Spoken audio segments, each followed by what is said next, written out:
What if I told you the best kept secret of the last century wasn't a murder, not a coup, but a sheet of paper, one will? It became the precedent for sealed royal wills.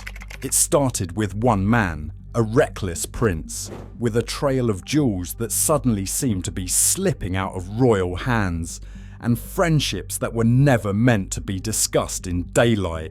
Because the real scandal isn't what he did, it's what the crown did to bury it.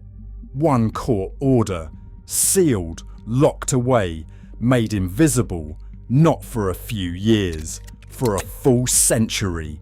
So what was in that document that felt so dangerous the crown would rather use the law than let the public read it? How far will a monarchy go to protect a perfect image? And what's the price of that illusion?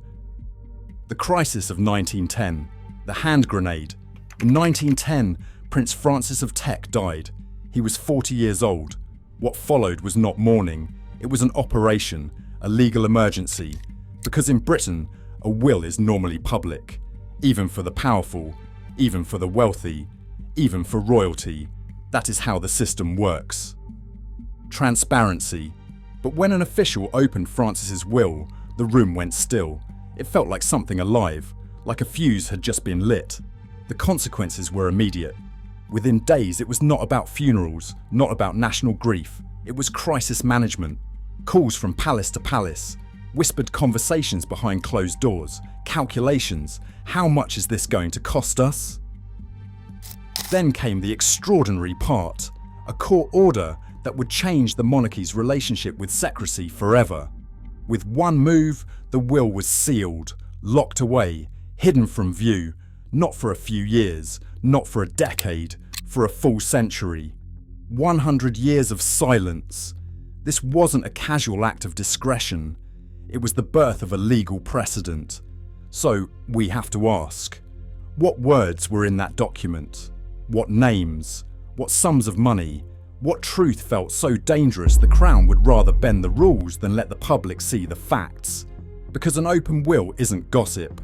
It's an official file, and an official file pulls threads loose. Names, money trails, addresses, rooms the monarchy never wants you to imagine. Was this a story about love? About forbidden desire? About money? A financial cliff edge? About jewels? Royal heirlooms that could never be replaced? Or was it about something that in 1910 wasn't controversial? It was criminal. If one so-called minor prince was enough to buy a century of silence, then we should look hard at the price of secrecy and the power of the system behind it. The Tecks, a royal family in the in-between, and the chaos of money. Francis Joseph Leopold Frederick was born on January 9, 1870 in Kensington Palace. He lived in a palace, but his family, the Tecks, lived in an awkward middle world. They were royal enough to walk through royal rooms, but not royal enough to be truly protected. His father came from a morganatic line, a marriage considered unequal in rank. In aristocratic circles, that meant a permanent measuring stick, always being tested, always being judged. Are you pure enough? Are you important enough? Do you really belong? That kind of pressure shapes a person. His mother, Mary Adelaide, was popular and warm. People adored her. But behind the charm was financial chaos. The lifestyle was bigger than the money. Debts piled up. And when the gossip got loud, the family did something telling. They disappeared, quietly, abroad, out of view, so the rumours could cool down. Francis learned 2 lessons early. Appearance is everything, and if you're charming enough, people will give you another chance. That combination can make someone disciplined, or it can make someone reckless. Francis became reckless. He treated rules like decoration, like they were meant for other people, a mistake that would eventually collide with something far bigger than him. The reckless prince, and the price of reputation. At school, Cheltenham College, Francis's reputation was written in ink. There was a notorious story. He was said to have thrown a teacher over a hedge to win a bet. Maybe the details were exaggerated. Maybe the story grew with retelling. But the point is what people believed it revealed. Francis thought rules were for others. He was witty, social, intelligent, the kind of man who could make you feel like you were the most interesting person in the room. But he never learned one thing: how to stop. For difficult young royals, the usual fix was the army: structure, authority, routine, duty. Francis went through Sandhurst, regiments, promotions. On paper, it looked clean. But army life had a second reality: a closed world, mostly men, clubs, drinking, gambling, long nights. A kind of intimacy that could never be acknowledged in public. The Edwardian elite lived with a private language. Looks held a fraction too long. Friendships that looked harmless in daylight, but were built on loyalty, silence, and sometimes leverage. And in 1910, that kind of intimacy could destroy you, not only socially, legally. After the Oscar Wilde trials, homosexuality became the ultimate weapon. You did not need proof. An insinuation could be enough. One wrong comment, one jealous man, one servant who thought they saw something, one letter that sounded too warm. The higher your status, the less evidence was needed, because you were a target. If Francis had the kind of reputation people described in whispers as dangerous, then he was not only reckless, he was valuable, a walking payday for anyone willing to threaten exposure. The Oxford myth, and the reality of escapades. Later speculation about Francis often points to so-called Oxford years, a time of homosexual escapades, a secret network. But here is what matters. There is no solid historical evidence that Francis ever studied at Oxford. His education is usually listed elsewhere: Eton, Wellington, Cheltenham, Sandhurst. The Oxford story is likely a narrative shortcut, a way people describe a closed elite world of men, privilege, and silence. A world where intense male friendships were normal, but the line between camaraderie and what the law called gross indecency could be thin and life-ruining.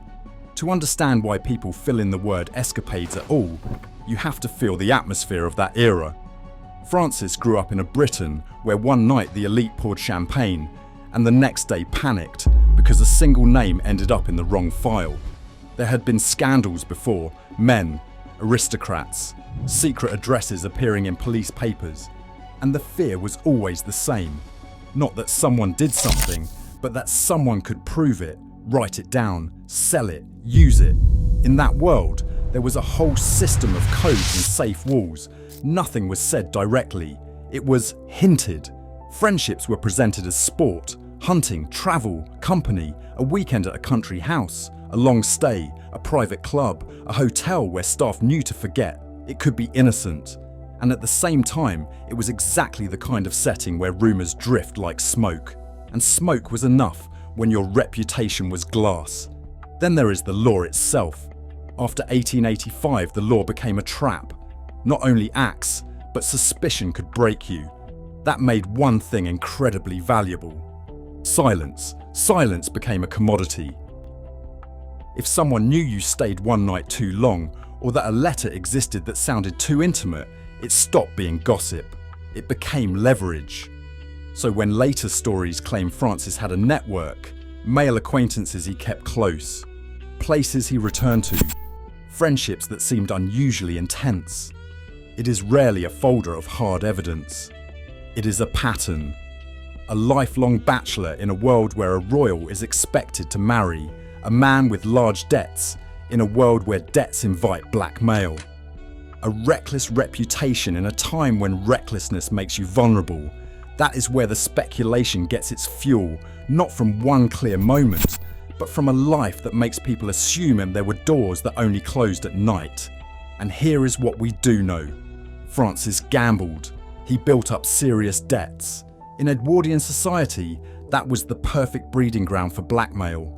If a royal in debt also gave off signals of an unconventional private life, proven or not, he became an obvious target. The Crown's fear was not only what Francis did, it was who he knew and which names might appear in his papers. Francis never married, and in that world that alone produced endless speculation. For a royal, marriage was not just romance. It was a public safety statement, predictable, controllable. So an unmarried prince becomes a question that people feel entitled to answer. And if there were ever letters that were too honest, they did not get misplaced. They got burned, because openness meant destruction, prison, headlines, social death, and the rumour itself was a weapon that did not need truth to work. The acceptable sin, Lady Kilmorey. When Francis returned to society, one relationship became visible enough to name. Ellen Constance Needham, the Countess of Kilmorey, married, striking, present in elite circles. Affairs weren't uncommon in that world as long as they were discreet. With Francis, it seemed long-running, central, not a passing flirtation. And this is how monarchies survive. A classic affair is scandalous, but manageable. A mistress is a story you can frame and control. But a second layer, male intimacy or even the hint of it, wasn't just gossip in 1910. It was a detonator. So Lady Kilmorey became the face of his private life. Something the court could focus on, buy silence around, and manage. A diversion you can live with if it keeps worse questions away. The sudden death and the inheritance. In 1910, Francis had a sinus procedure. It sounds small, routine, but then complications, pleurisy, and a rapid decline. On October 22nd, 1910, he was dead. He was 40 years old. There was no time to organise his papers, no time to destroy letters. When someone dies suddenly, they leave mess in drawers, unknown accounts, unfinished arrangements, and names that were never meant to surface. Francis left no wife and no acknowledged children, just possessions. And one document that should have been public, his will, dated 1902, not written on a deathbed in panic, but a deliberate choice. When it was opened, it hit like a grenade. Francis left his estate to Lady Kilmorey, not a portion, not a token gift. The whole thing, including jewels that were more than jewels, symbols of family identity. The Cambridge emeralds were among them. The language in the will felt personal, almost intimate. It even suggested she could have the emeralds reset to her own taste. That is not a simple gift. That is a statement, a message delivered from the grave. I choose you, not them. For a family built on symbolism, this was unbearable, a public humiliation. The crown's crisis and the emeralds. King George V and Queen Mary faced a crisis. Francis was the Queen's brother. They knew his debts. They knew his risks. And now there was a document that had to become public. A prince, leaving everything to a married mistress, including irreplaceable heirlooms. This would not stay in gossip columns. It would enter a court file. And the moment probate becomes public, the most dangerous thing happens.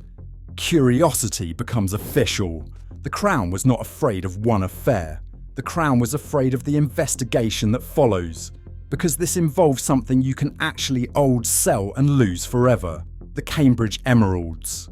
What we do know is simple. Mary had them bought back for £10,000, a staggering sum at the time, and because that move was so immediate, the stories have never stopped circling. Debts, bookmakers, middlemen, a court moving fast, quietly, and decisively. Maybe not every detail can be proven, but the fact that she acted at all tells you everything. Those jewels could not be allowed to slip away. The symbol had to be saved. The ceiling. A private scandal becomes system policy.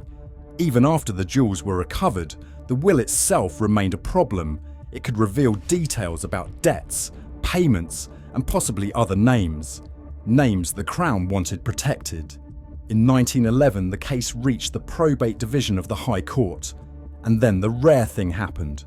The will was sealed, by court order, under the authority of Sir Samuel Evans.